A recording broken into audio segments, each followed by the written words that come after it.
সুপ্রিয় ছাত্রছাত্রীরা, আসসালামু আলাইকুম। অনলাইন ক্লাসে তোমাদেরকে সবাই স্বাগতম জানাচ্ছি। আমি তাহমিনা আক্তার। আজকে আমরা করব ক্লাস 3 এর ইংলিশ ইউনিট 32 লেসন 1 থেকে 3। তাহলে চলো আমরা সবাই আমাদের যে টেক্সট বুক আছে, মেন বই আছে, মেন বই থেকে আমরা আগে রিডিংটা পড়ে নিই। তোমরা তাহলে বইতে দেখো, রিড অ্যান্ড সে, পড়ো এবং বলো। মালিহা ইজ বাংলাদেশি। মালিহা একজন Bangladeshi. She comes from Dhaka. সে ঢাকা থেকে এসেছে। Dhaka is the capital of Bangladesh. Dhaka হচ্ছে বাংলাদেশের রাজধানী। Maliha lives near the Buriganga river. Maliha Buriganga নদীর কাছাকাছি বাস করে। The river is very big. নদীটি খুব বড়। ইন জুন মাসে July and August there is a lot of rain in Bangladesh. বাংলাদেশে জুন, জুলাই এবং আগস্ট মাসে প্রচুর পরিমাণে বৃষ্টিপাত থাকে। এখন আমরা রিডিংটা পড়লাম। এরপর থেকে কী আছে? Find the words with capital letters in activity A, underline them. যে তোমরা এটা পড়বে, এখানে ফাইন্ড দ্য ওয়ার্ডস, এখানে তোমরা যে ক্যাপিটাল লেটার ব্যবহার করতে হয়, আমরা আজকে এটা শিখবো কোথায় কী ক্যাপিটাল লেটার ব্যবহার করতে হয়। Correct the sentences, then write them in your exercise book. এখানে যে দেওয়া আছে ওগুলোতে আমরা কোথায় ক্যাপিটাল লেটার ব্যবহার করব, কোথায় স্মল লেটার ব্যবহার করবো, আজকে আমরা এই জিনিসটি শিখব। তোমরা দেখো আগে তোমাদের বইতে কী আছে? দেব লিভস ইন রংপুর। দেব রংপুরে বাস করে। এখানে আবার দেবের উপরে আবার লাল কালার দিকে দাগ দিয়ে আছে, আবার রংপুরের আর এর মধ্যে দাগ দিয়ে আছে। এবার এখানে আবার কি আছে? দেব লিভস ইন রংপুর। তাহলে আমরা একটা জিনিস দেখি, আমরা জানি কোথায় ক্যাপিটালাইজেশন কোথায় ব্যবহার করতে হয়।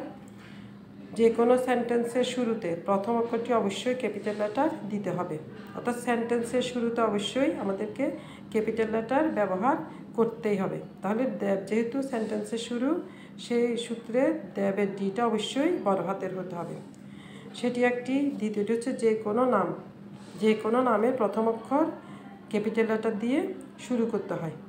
তাহলে দেব লিভস ইন রংপুর। রংপুর যেহেতু একটু জায়গার নাম, তাহলে আমরা বলেছি কি যে কোনো নামের প্রথম অক্ষর অবশ্যই ক্যাপিটাল লেটার দিয়ে শুরু করতে হয়। তাহলে রংপুরের আরটা অবশ্যই কী হবে? ক্যাপিটাল লেটার হবে এবং ভিতরেগুলো সব স্মল লেটার। তাহলে আমরা কী করব? যেখানে দেখো দেব, ডি বড় হাতের, দেব লিভস ইন রংপুর। তাহলে আমরা জানলাম যে কোনো নামের প্রথম অক্ষর অবশ্যই ক্যাপিটাল লেটার হবে, স্থানের নাম, জায়গার নাম, যে কোনো কিছুই ক্যাপিটাল লেটার হবে। তারপরটি দেখো, রাহিন is Bangladeshi. Rahin is Bangladeshi. তাহলে রাহিন আমরা কি করব? আরটা অবশ্যই ক্যাপিটাল লেটার দিব। রাহিন ইজ বাংলাদেশি। এখানে বিটা স্মল লেটার দিয়ে আছে, তোমরা বিটা অবশ্যই ক্যাপিটাল লেটার দিবে। তাহলে রাহিন ইজ বাংলাদেশি। রাহিনের আর বড় হাতের এবং বি এ বাংলাদেশের বিটা ক্যাপিটাল লেটার হবে। তারপরে হি কামস ফ্রম চিটাগং। হি, তাহলে সেন্টেন্সের প্রথম অক্ষর হি, এইচটা অবশ্যই ক্যাপিটাল লেটার হবে। কামস ফ্রম চিটাগং, সিটা বড় হাতের হবে। তারপরে চিটাগং, এখানে সিটা অবশ্যই বড় হাতে হবে। এবং is a big city in Bangladesh. যেহেতু বাংলাদেশ বি একটা হবে জায়গার নাম, সেহেতু বিটা অবশ্যই ক্যাপিটাল লেটার হবে। তারপরে ইট রেইনস। ইট যেহেতু সেন্টেন্সের প্রথম অক্ষর, ইট আইটা অবশ্যই ক্যাপিটাল হবে। It rains A lot of August. August যেহেতু একটা নাম, মাসের নাম, তাহলে এটা অবশ্যই কী করতে হবে? ক্যাপিটাল লেটার দিতে হবে। It rains A lot of August. September, এখানে দেখো, এখানে আমাদের কিন্তু পাংচুয়েশন মার্কস ব্যবহার করতে হবে। এখানে আগস্টের পর আমাদেরকে অবশ্যই একটা কমা ব্যবহার করতে হবে। তারপর সেপ্টেম্বরের এসটা হবে capital letter. September and October. অক্টোবরে ওটা হবে বড় হাতের এবং শেষে সবগুলোতে কী হবে? Full stop. যে রাহিনের পরে ফুল স্টপ দিতে, এখানে Rahin is Bangladeshi, full stop. He comes from Chittagong, full stop. তারপর Chittagong is a big city in Bangladesh, full stop. তাহলে ইট রেইনস, ইটটা হচ্ছে আইটা বড় হাতের হবে। It rains A lot in অগাস্টের এ বড় হাতের, কমা দিব। সেপ্টেম্বর এস বড় হাতের, অ্যান্ড যেহেতু আছে এখানে কমা ব্যবহার করব না, অক্টোবরে ওটা বড় হাতে দিব, তো ক্যাপিটালটা দিব, এবং শেষে আমরা একটা ডট ব্যবহার করবো বা ফুল স্টপ ব্যবহার করব। তারপরে 5 নম্বর বরিশাল। বরিশাল একটা জায়গার নাম, তাহলে বিটা আমাদেরকে অবশ্যই ক্যাপিটালটা দিতে হবে। বরিশাল কুমিল্লা, বরিশাল কমা কুমিল্লা, অবশ্যই সিটা বড় হাতের। অ্যান্ড গাজীপুর, গাজীপুর জিটা বড় হাতের। আর বিগ সিটিজ ইন বাংলাদেশ, বিটা অবশ্যই ক্যাপিটাল লেটার। বুঝতে পেরেছো সবাই? তাহলে তারপরে কী করবো আমরা সেন্টেন্সের শেষে একটা ফুল স্টপ দিব।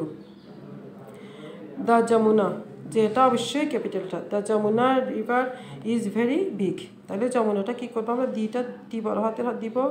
যমুনা যেহেতু একটা নদীর নাম, তাহলে আমরা যেটা বড় হাতে দিব, এবং বিগ ইজ ভেরি বিগ, এবং শেষ আমরা কী করবো একটা ফুল স্টপ ব্যবহার করব। তাহলে আমরা কি শিখলাম আজকে? ক্যাপিটালাইজেশন ব্যবহার করব কোথায়? প্রথমে যে কোনো নামের শুরুতে বড় হাতের বা ক্যাপিটালটা ব্যবহার করতে হবে। সেন্টেন্সের শুরুতে ক্যাপিটালটা ব্যবহার করতে হবে। তারপরে এবং প্রত্যেকটা সেন্টেন্সের পরে আমরা কি করব? ফুল স্টপ অবশ্যই ব্যবহার করব। তাহলে তোমরা অবশ্যই এই জিনিসটি বাড়ি কাজ করবে, এবং তোমাদের খাতায় অবশ্যই এটা করে রাখবে। তোমরা এই ধরনের সেন্টেন্স আমরা পরবর্তীতে এবং আরও অনেক পাবো আমরা ইনশাল্লাহ। পরবর্তী ক্লাসগুলো আমরা এভাবেই শেষ করব। তোমরা অবশ্যই এগুলো বাড়ির কাজগুলো করে রাখবে এবং বেশি বেশি করে রিডিং করে রাখবে। তোমরা সবাই দোয়া করি সবাই ভালো থাকো, এবং করোনাকালীন স্বাস্থ্যবিধি অবশ্যই তোমরা মেনে চলবে, এবং বেশি বেশি করে মেন বই পড়বে, রিডিং পড়বে। অবশ্যই যত বেশি ইংলিশ পড়বে তত বেশি তোমরা এটা আয়ত্ত করতে পারবে। আর তোমরা অবশ্যই বাড়ির কাজটি করে রাখবে। ঠিক আছে, তাহলে তোমরা এটা অবশ্যই করবে। এবং পাংচুয়েশন মার্কস, এবং পাংচুয়েশন মানে হচ্ছে, আমি আবার বলি, পাংচুয়েশন মার্কস হচ্ছে বিরাম চিহ্ন, যেটাকে বাংলায় বলে বিরাম চিহ্ন। তাহলে আমরা বিরাম চিহ্নের ব্যবহার শিখলাম, এবং ক্যাপিটাল লেটার্স কোথায় ব্যবহার করতে হয় সেটা আমরা শিখলাম। ঠিক আছে, তোমরা অবশ্যই বাড়ির কাজটা করে রাখবে। সবাই ভালো থেকো। আল্লাহ হাফেজ। আসসালামু আলাইকুম।